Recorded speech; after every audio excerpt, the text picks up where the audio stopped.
Olá pessoal, tudo bem? Bom, como nós havíamos combinado em sala de aula, hoje nós teremos então o nosso encontro através do ambiente virtual e, sendo assim, a gente vai conversar um pouquinho sobre como surgem os sistemas, que é o tópico do nosso assunto, que a gente vai também dar uma dinamizada aqui na nossa videoaula.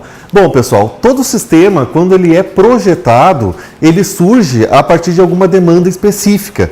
Normalmente a gente começa a falar sobre a questão de análise de sistemas ou ainda sobre algumas situações de necessidade que uma empresa, uma organização ou mesmo algum órgão, seja ele público ou privado, tem a respeito de um controle, de um domínio, de uma informação específica para que seja tomada alguma decisão, enfim. Os sistemas de informação, no momento em que eles são pensados, que eles são projetados, eles levam em consideração algumas fases. E a gente acaba tendo um estudo dessas fases muito mais direcionada para a questão do que cada uma delas faz e o estudo que a gente faz sobre essas fases do que de fato uma subdivisão pontual e específica. Ou seja, a gente divide para estudar, porque na prática elas se interrelacionam e elas estão uma dependendo da outra, ok? Bom, existe um gráfico dentro dos estudos, e o Pressman é um autor que nos referencia muito nessa área, que fala mais ou menos o seguinte: o gráfico, ele tem dentro de um eixo x e y uma parábola, certo? Esta parábola começa na parte superior e ela tende a chegar a zero. Qual é a interpretação que a gente faz sobre os sistemas de informação de uma parábola como essa? É a questão do número de erros que um sistema apresenta no momento em que ele é desenvolvido. Ou seja, a nossa parábola começa identificando o maior número de erros possíveis que um sistema tem, e à medida que esse sistema vai sendo corrigido, os erros vão sendo eliminados, o número de erros vai diminuindo. E a partir dessa diminuição do número de erros é que nós temos um sistema num ponto mais funcional. A partir desta curva, a curva que nós temos da nossa parábola, ela tende a chegar a zero, nós dizemos que o sistema ele está pronto para uso, ou seja, para uma fase que a gente chama de entrega. Mas até a gente chegar nessa fase de entrega, muitas outras fases são importantes e acabam fazendo parte da nossa função aqui dentro. A primeira fase, que algum tempo atrás nós falávamos em projeto, em análise de requisitos, coisas nesse formato, hoje em dia nós chamamos ela de comunicação, certo? O que é a fase de comunicação? Vou chamar ela de comunicação. É a fase onde as informações relativas ao sistema são levantadas. Ou seja, eu tenho que identificar, através das pessoas, dos usuários, sejam eles usuários finais ou usuários mais especialistas, o que é que o sistema deve fazer, qual é o propósito que este sistema tem e, a partir disso, como é que nós vamos fazer para que o sistema de fato funcione corretamente. Passada essa primeira fase de comunicação, nós já temos um entendimento, através de uma análise de requisitos, uma série de abordagens possíveis, como brainstorming, como questionários, como entrevistas.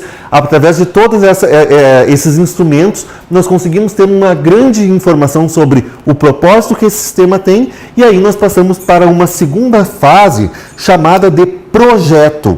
Essa segunda fase, chamada de projeto, ela é desenvolvida por um analista de fato, certo? A fase de projetos, ela tende a dizer todas as funcionalidades que o meu sistema deve ter. Tanto os requisitos funcionais, quanto os requisitos não funcionais. Qual é a diferença? Requisitos funcionais são aqueles que o sistema de fato deve abranger. Por exemplo, se eu tenho que fazer um cálculo de uma folha de pagamento, é um requisito funcional. O sistema tem que fazer esse cálculo. Se eu tenho que fazer uma projeção futura para uma tomada de decisão e isso vem através de um gráfico, é o sistema que tem que fazer. É algo funcional dentro do sistema.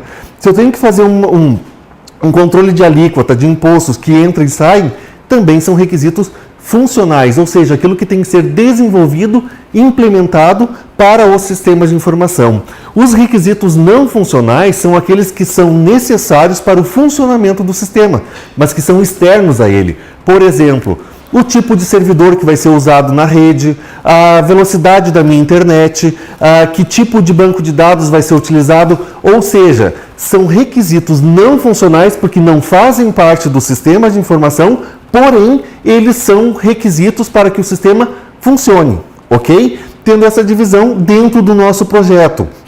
Passada essa fase do projeto, entra a fase que nós chamamos de desenvolvimento. Essa fase de desenvolvimento, ela é a programação, a codificação em si, ou seja, se eu tenho um projeto bem elaborado, um projeto que define de fato quais são os requisitos que o sistema tem e o que cada um desses requisitos, dessas funcionalidades deve fazer, eu tenho uma fase de programação que ela é encurtada. Normalmente, os problemas que nós temos no desenvolvimento do sistema se dão na fase de programação, porque um projeto mal feito vai exigir muito de um programador, que muitas vezes vai deduzir o que deve ser feito e não vai fazer aquilo que de fato deveria ser contemplado. A codificação, ela já envolve do próprio projeto que nós temos aqui, a escolha da linguagem, a escolha da técnica, se vai ser orientado a objetos ou não, se vai ter alguns aspectos de eventos, como é que vai ser feita o desenvolvimento, quem é a equipe de programadores, como é que vai ser feita toda a reprogramação, caso seja necessário no momento futuro, como é a nossa próxima fase, que é a fase que nós chamamos de teste. Certo? Essa fase de teste, após a programação, ela tende a ver quais são as possibilidades do sistema que não funcionam adequadamente. A partir do momento que nós temos uma fase de teste, que nós identificamos quais são os problemas que um sistema possui, nós passamos para novamente o desenvolvimento. Ou seja, a gente divide para estudar, porém esse movimento aqui ele acaba sendo mais cíclico, porque eu vou ter reprogramação se eu encontrei um erro dentro do meu sistema. E a última fase que nós trabalhamos dentro dessa abordagem é a entrega, que até certo ponto era chamada de manutenção, certo? A entrega é quando o sistema já está funcional, ou seja, nós já temos uma possibilidade de utilização forte desse sistema e aí a empresa ou a organização, enfim, a entidade começa a fazer uso disso. Como esse movimento aqui, ele é cíclico, nós podemos ter esta abordagem neste formato aqui, ou seja, eu posso vir de qualquer fase para qualquer fase e vice-versa. Ou seja, eu posso ir e voltar dentro de um projeto desse sistema quantas vezes forem necessários. Esta abordagem, ela é o ciclo de vida clássico, é o mais utilizado, talvez o mais estudado dentro das abordagens de construção do nosso sistema, mas não é o único. Nós temos outras possibilidades de utilização, como, por exemplo, a própria questão da prototipagem, certo? A prototipagem, ela prevê, é um outro formato de desenvolvimento, é uma outra forma de desenvolver o sistema, mas ainda assim ela prevê momentos e fases bem específicas. E ela é um pouco mais cíclica nesse sentido. A partir de um projeto que é desenvolvido, a partir de um projeto que nós temos como desenvolvimento, certo? Que ela surge também de uma comunicação para ser feito, nós passamos para uma modelagem. Até aqui parece tudo muito parecido, certo? Comunicação, projeto, modelagem. A modelagem ela já abrange diversos aspectos, como diagramas, como os bancos de dados, como os fluxos do sistema, os casos de uso, use cases, enfim. A partir daqui, nós já fazemos a construção de um protótipo mínimo, ou seja, já é um software funcional, porém ele não vai executar as funções de acordo com aquilo que foi projetado, que surgiu através dessa comunicação.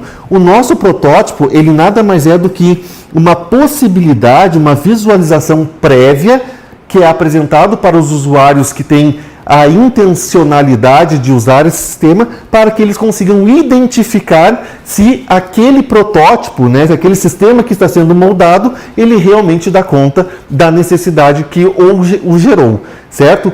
A partir desse momento que a gente tem, então nós passamos para a entrega, onde a organização que fez a solicitação vai fazer o uso desse protótipo. Ela vai usar e dizer, olha, este protótipo está adequado com a situação, com a possibilidade que eu tinha para fazer a minha utilização. E a partir daí nós entramos nesse ciclo e continuamos ele até que a gente tenha, de fato, o sistema desenvolvido, porque dessa entrega vem um feedback, desse feedback, através da comunicação, nós temos um novo projeto, adequando, a partir do protótipo que foi identificado, aquilo que de fato se faz necessário para a nossa utilização. Esta é a abordagem da prototipação. Prototipação, certo? A anterior era, então, o ciclo de vida clássico. São duas abordagens bastante utilizadas, mas também não são as únicas, e elas não são finitas, elas tendem a ir muito mais. É muito mais importante do que saber qual é a abordagem que é utilizada no momento do desenvolvimento do software, é saber como é que nós estamos fazendo esse nosso desenvolvimento, porque na prática eu posso ter aspectos do ciclo de vida aliados a aspectos da prototipação, sem problema algum, ok? Outro tipo de abordagem utilizada na construção do desenvolvimento dos sistemas de informação é o que nós chamamos de modelo espiral. Se a gente for ver o modelo espiral, ele se divide em 5 fases. Até um tempo atrás a gente trabalhava com apenas 4 dessas 5 fases. O momento da comunicação, que surge também para que a gente tenha um formato de ação estabelecido com quem está tendo a necessidade desse sistema. O planejamento, que também entra uma questão de projeto, ou seja, planejar como vai se dar todo esse caminho. A modelagem do sistema, a construção, que aqui não é um protótipo, aqui já é a construção do sistema em si. A entrega, certo? E a partir desta entrega que a gente tem do nosso sistema, a gente consegue novamente ter uma comunicação. Por que esse modelo é chamado de espiral? Porque ele começa aqui na comunicação. A partir dessa comunicação prévia, passa-se por um primeiro planejamento, por uma modelagem, uma construção e uma entrega. Finalizou-se um ciclo, certo? Aqui a gente já tem algo funcional. Nós já temos um sistema que está em funcionamento. Está adequado, não está adequado? Cumpre com as funções pelas quais ele foi projetado? Todas essas perguntas são feitas. E a partir dessas respostas que são dadas, uma nova fase de comunicação, planejamento, modelagem, construção e entrega estabelecida.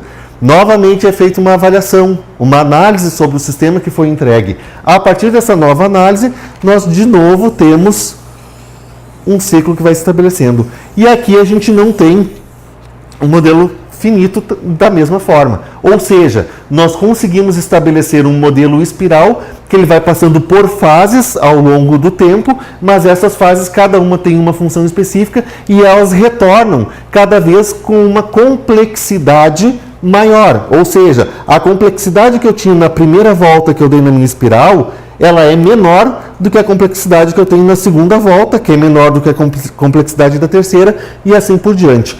Com este ciclo de vida, que a gente chama de espiral, nós também temos uma abordagem bastante utilizada dentro da questão dos ciclos de vida dos sistemas, a forma como os sistemas surgem.